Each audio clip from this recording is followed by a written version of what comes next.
Welcome to Dig Deep, the mining podcast. In this podcast, we go deep into mining news, hot topics, and live interviews with mining professionals and leading figures in the mining industry. Introducing your host, Rob Tyson, founder and director of Mining International and Mining International Executive, a leading global mining recruitment and headhunting agency.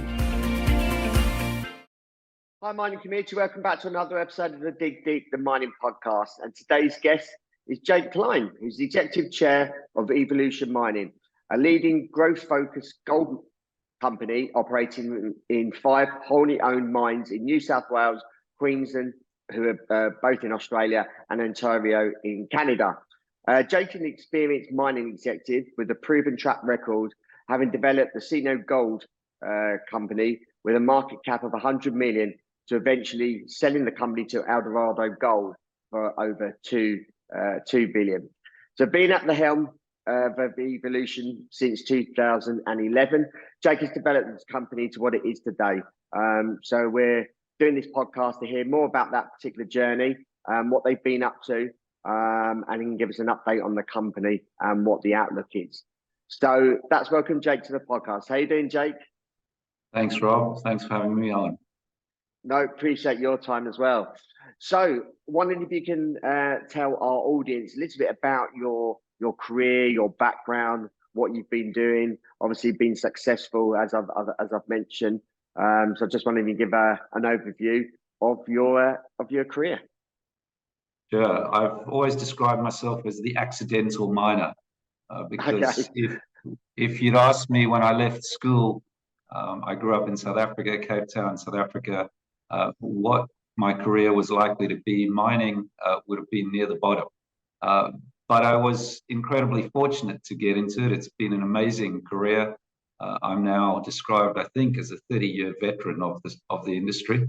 And it's been an incredible journey. So I started out, I emigrated to Australia in 1991, got a job at Macquarie Bank, which at that stage was an organization with 1,500 people, just starting out its amazing journey to become a global brand. Was very fortunate to get a job. It was a deep recession in Australia at the time. I started in internal audits. It was an organization that just allowed you the freedom to find your pathway. The bullion and commodities division needed someone with my skills, so I got a job there. It happens to be the most profitable division in the bank at the time. Then I went on a visit to China in 1995, and that changed my life. The next 15 years were spent building gold mines in remote parts of China, initially for a company that was wholly owned by the Chinese government. And then, as you referenced in the introduction, I co-founded and was the only CEO of Sino Gold, which was listed on the Australian Stock Exchange in 2002. And was bought by Eldorado for over $2 billion in 2009. That was an amazing time to be in China. It was when globalization was the headline of the day. Unfortunately, it's not anymore. But to be able to have exposure to China, to the Chinese mining industry, and to build gold mines in very remote parts of China was just an incredible experience. It got gold mining in my blood. And from there, I was thinking in 2009 when the company was sold, thought, well, there's got to be something easier than building gold mines in remote parts of China. So I founded what was a company that predated Evolution. In 2010, we took over a small shell company. It had no production. In 2011, we did a 3-way merger that created Evolution. And today it's 11 years later, but over 11 years, and the company has a market cap of about 6.3 billion Australian dollars, operating 5 mines, as you said, in Australia and Canada. Yeah. You mentioned obviously working in China, and I could imagine a lot of people will have different perceptions of working in China and what China's all about. I just wonder if you can just give us an overview of what mining is like in China. Well, the difference between when I started in China in '95 to when I last was active in business in China in 2009 was incredible and very stark. So when I arrived in 1995, people used to ride bicycles around and little blue trucks, and they literally had wheelbarrows in mines. To fast forward 15 plus years later, I went on the bullet train in Beijing. I went to Jiangxi Copper, which was a smelter in Jiangxi province, which in 1995 we went there on our first visit. It was a small Chinese smelter. I think today it is the world's largest copper smelter. So the transformation of China, which you read about in the headlines all the time, I had a window into it at a time when the momentum was all about globalization, integration of China. Of course, that has changed pretty dramatically, and I'm really surprised and nervous about the headlines which you're reading about now, the confrontation, the clear conflict that is emerging between Western powers and China. Yeah. So just wondering if you can just tell us a little bit about Evolution Mining and a little bit, obviously, the history to where it is today.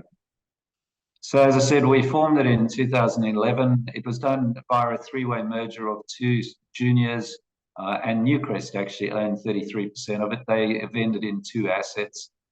At the time, they just bought Lihir.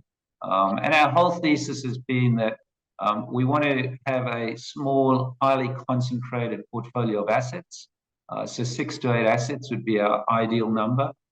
We believe that bigger is not necessarily better in the gold space.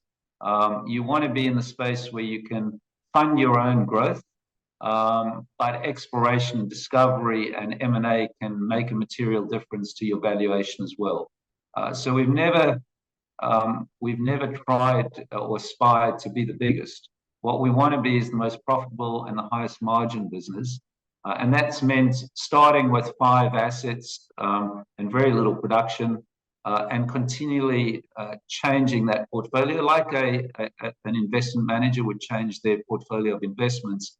But we want to keep upgrading that portfolio. And today, if you look at it in 2023, we now have some world-class assets in our portfolio that were bought at times mainly out of majors when they either had a strategic direction that didn't suit those assets, or they found themselves in some financial difficulties. And we've ended up with a fantastic portfolio. We wholly own them all. They're all in Australia. We've got one operation in Canada, the Red Lake operation, which we'll talk about. But we were able to acquire the Cowal Gold Mine in New South Wales from Barrick. Just as an example, Barrick had decided in 2015 that it no longer wanted to be in Australia. Cowal was due to close the mining operation in 2020 and process low-grade stockpiles till 2024. We have just built an underground gold mine there. We're still operating the open pit. It has a mine life out to 2040, and it has a lot of exploration upside alongside still to come, and it will produce 320,000 low-cost ounces next year. Ernest Henry, we did in a 2-step transaction with Glencore.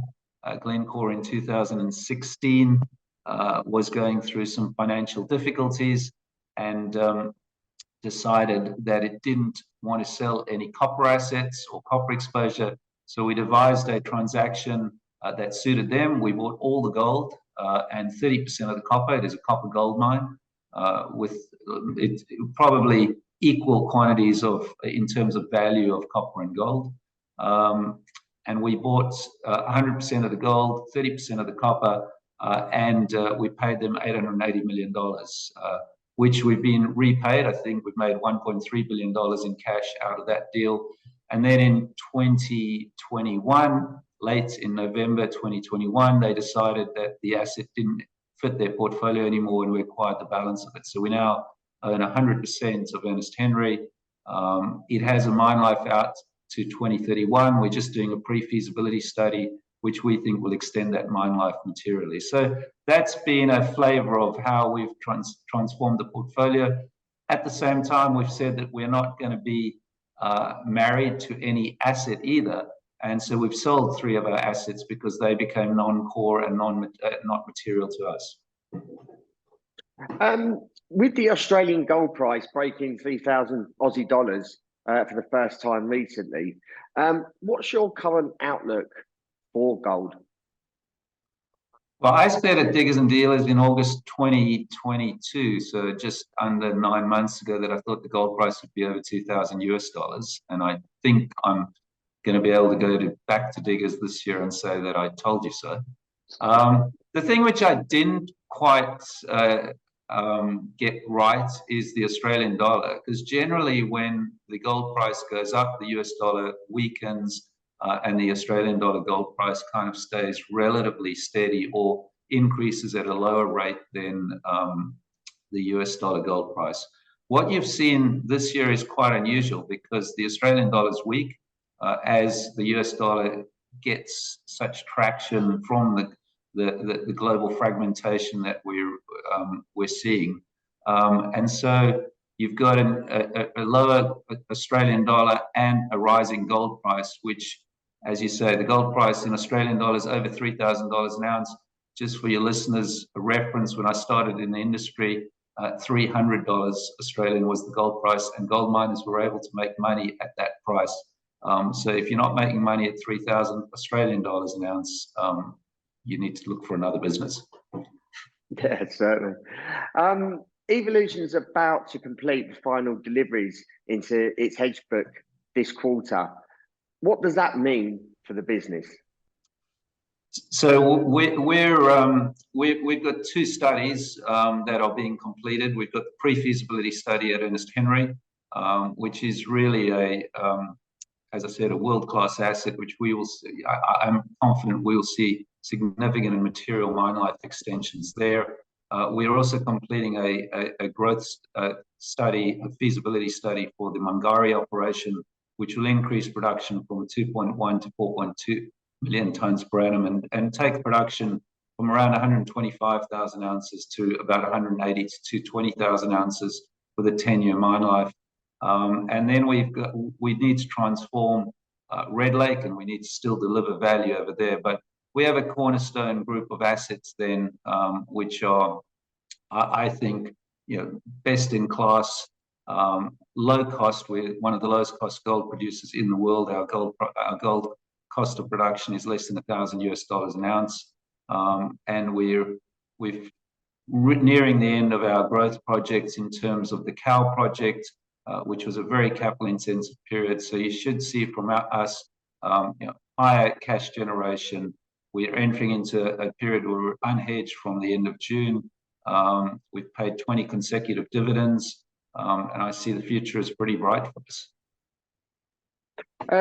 Obviously, you've got 4 operations in Australia and 1 in Canada.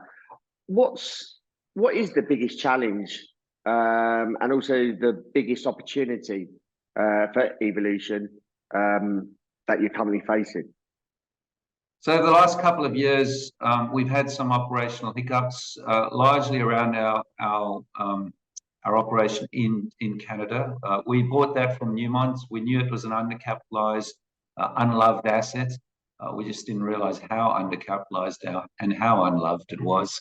So we've owned it for 3 years. 2 years of that was during COVID, which didn't help us, given that we couldn't visit an asset that we'd newly acquired. So getting the runs on the board at Red Lake is really important. We have worn the patience of our investors out a bit on not being able to deliver what we anticipated at Red Lake. There's 12 million ounces of gold in the ground. I haven't yet met one person who said that we can't make this a highly profitable, low-cost operation. It's just about mining that safely and getting it into the plant and then converting it into money in the bank. We're confident we can do that, but we now need to start really getting the runs on the board. In terms of opportunities, I've described the Ernest Henry opportunity. Large-scale exploration upside over there, fabulous asset. We made over $300 million in the first 9 months of owning that asset, 100% of that asset. Cowal, we have additional open pits that have the potential to extend that operation as well. We're just commissioning the underground operation up there. Mungari, the future growth project. But from our perspective, we want to enter into a period where our capital profile is more smoothed, that we don't have lumpy capital calls. Our schedule allows that now, and we probably are better at planning our longer term outlook. That cash generation, at the end of the day, gold mining is a business. We need to demonstrate that we are allocating capital appropriately with discipline, and that we are making returns for shareholders and we're paying them dividends. Obviously, focusing on the Cowal Gold Mine, can you bring us up to date on the underground expansion of that mine in New South Wales? Yeah, so as your listeners are probably well aware, inflation has been one of the nemesises of the gold industry to date. It is helping the gold price, but it doesn't help costs. So I'm incredibly proud that we've been able to deliver this project within the original budget. It was 380 million Australian dollars. We've brought it in on budget, actually a bit under budget, and 3 months ahead of schedule. So I think that's a tremendous achievement. It's ramping up now. We've taken the first stopes. It complements the open pit material, but it means that Cowal can go from a 230,000 ounce a year producer to 320,000 ounces. And that long life in front of us gives us the planning horizon to be able to, again, plan those capital allocations on a very disciplined and accretive basis for shareholders. Last week, you released the latest series of exciting new drill results for your Ernest Henry gold copper mine. What does that mean for the future potential of the operation? A much longer life than we anticipated. Glenn Masterman, our Vice President of Discovery, I haven't seen the smile wiped off his face since he started drilling at Evolution. He's grinning ear to ear at Ernest Henry. He's really excited by what we're finding, both in areas alongside the main ore body and reserves, but also below the existing infrastructure. So I think we're all tremendously excited that we were able to acquire this asset. As I said earlier, it was done in 2 stages, but we think it is an asset that really does fit within a major's portfolio. We were very fortunate to acquire it, and the potential for mine life extensions, recognizing that it produces 50,000 tons of copper, which is not that material to Glencore, but to Evolution, it's a very material asset. So it's gone right up the rankings in terms of allocation of discovery dollars. And I think that's where we found the arbitrage often is. In a large organization, whether it's the Cowal Mine, the Red Lake operation, or Ernest Henry, they don't rank highly in terms of where they are within the portfolio of a Newmont, a Barrick, or a Glencore. But within our organization, if the call is right on geology, which Glenn has been very good at making those calls, there is often a recognition from the site teams that, yeah, we've been trying to drill these holes for many years. We just couldn't get the allocation of capital.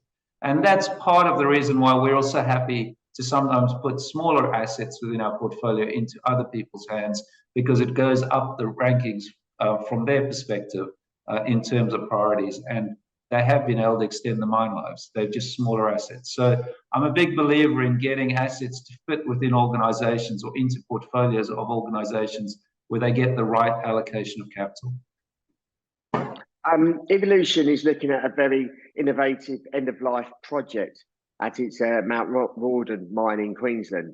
Can you tell us, or tell our listeners, what you're currently studying for at Mt Rawden? Yeah, so this one, people struggle to believe me when I say that this mine, which is running out of gold, is going to be potentially our most valuable gold And that is because there is an opportunity with Mt Rawden to convert it into a pumped hydro renewable energy generator. So we're studying, and we own 50% of it. The project was initiated by some real experts in this field who recognize that Australia needs to move to a renewable energy grid. Part of the necessity of moving to a grid which is powered by wind and solar is you need battery storage, and pumped hydro is an ideal battery storage. So they've done a whole study of opportunities in Australia. They approached us, this is 4 years ago, with a view that Mt Rawden has the attributes that make it the most suitable operation to be converted into a pumped hydro power generator. And so we've been doing this feasibility study really at the same time when renewable energy has become such a key theme of everyone, and Australia is finally getting onto the bandwagon of a renewable energy grid. Queensland, the state which Mt Rawden is in, has very ambitious targets. They want to get to 50% renewable by 2030 and 85% by 2035. At the moment, they only have 22% being generated by renewables. So there is a big gap between what the aspiration is and what the current state is. Mt Rawden could be a 2 gigawatt battery for 10 hours, which is a very material and large battery for the grid. It would provide firming power. And every person we have shown this to, be it a federal or state government's representative, a fund who invests in renewables, they all see this as a potential breakthrough for the Queensland grid. So we're excited. The feasibility study will be done through the calendar year 2024. By the end of 2024, we think it could be one of Evolution's most valuable assets, albeit it won't be as a gold mine. It's a free option which Evolution shareholders have at the moment. Yeah, no, good luck with that as well. How would the potential takeover of Australia's biggest gold miner, Newcrest Mining, impact Evolution's strategy and the future of the business? Well, I think it has shone the light on gold companies, which is good. Newcrest has been the leader for a long time. I suppose it promotes us up the rankings by default because Newcrest will be taken off the board. So it's high likelihood, in my view, that the transaction will be successful. So we'll become the third largest Australian gold producer on the ASX. Sorry, we are the third now, we'll become the second. I think at a time when interest in gold is growing, it can only be good for Evolution shareholders. And as a business, where are you looking to potentially expand? Obviously, you're in Queensland, New South Wales, and Canada. Are you looking to expand outside of Australia further, or keep operations within Australia? We also have that asset in Western Australia, which, albeit they often don't want to be part of Australia, it is still a state in Australia. But I think, having had the exposure and experience in China, and I really do believe, unfortunately, that the geopolitical fragmentation in the world is becoming increasingly concerning. There's a war going on in Ukraine. Every day you hear about increased assertiveness of China and pushback by the US. I think investors are going to need to think more about geopolitical risk in going forward, and assets that are in geopolitically safe jurisdictions like Australia and Canada, I think, will be awarded a premium rating. So we don't have any directions or desire to go outside of those jurisdictions. I think, Rob, in your business, you would know well that skills are equally important to being able to deliver on the returns and on the assets. So yeah, Australia and Canada have great geology.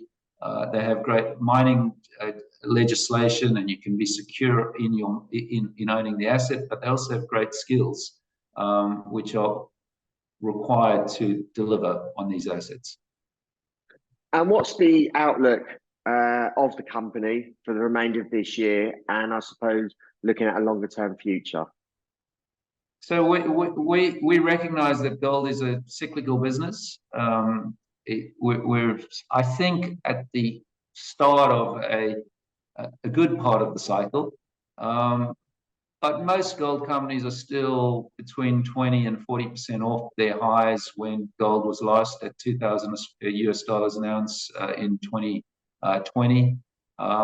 So I think investor interest hasn't yet reached the gold sector. So that means that there could be opportunity. You're starting to see quite a lot of M&A movements in the space. You've seen, obviously, we've referenced Newmont and Newcrest.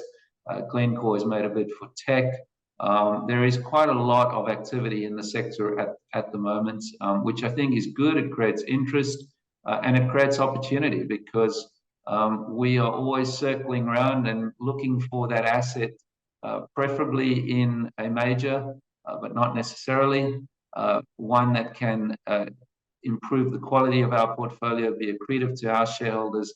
And whenever there's interest in the sector, it means that there's opportunity. And lastly, our audience is mainly made up of mining professionals within the industry, suppliers into the industry, and also investors as well. Is there anything else that you'd like to have a leaving note on, or anything you want to give our audience as maybe a sign of encouragement? Yeah, you should apply for a job at Evolution. It's a great company to work for. We think and believe that, and I've heard it as from people, that we want people's time, and we hope it's a long time that they spend at Evolution to be a highlight of their career. We want people who want to act and feel like owners. We give every person in the company exposure to the equity in the company. We believe that operating as a team, operating as an organization with values, but allowing people the runway to achieve their success and their dreams is what creates great companies. And we think Evolution's on that journey. Yeah, no, that's great to hear. Jake, really appreciate your time in taking the time to tell us and our audience about the company and your future projections. If our audience wants to reach out to you, if they've got any questions, and maybe even if anyone wants to apply for a job to you, how can they go about doing that, and what social media platforms are you on?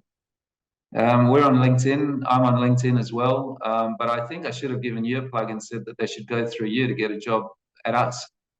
Yes, certainly can do. Welcome to contact us. We have a website, of course. I am on LinkedIn, and anyone can direct message me, and I will try and respond directly. Yeah, and we'll include some social media platforms as well, accompanying this podcast in the show notes. So if anyone wants to follow Evolution's journey, then they can do so. Really appreciate your time, Jake. All the best for the remainder of this year and beyond. Thank you for listening. Hope you enjoyed this episode. Appreciate your continued support. Please share this episode amongst people within the mining industry, but also people outside of the mining industry. I think it's going to be a big year for gold, not just this year, but for the forthcoming years as well. So really appreciate your continued support, and please keep sharing this episode and other episodes that we produce. So until next time, happy mining. Thank you for listening.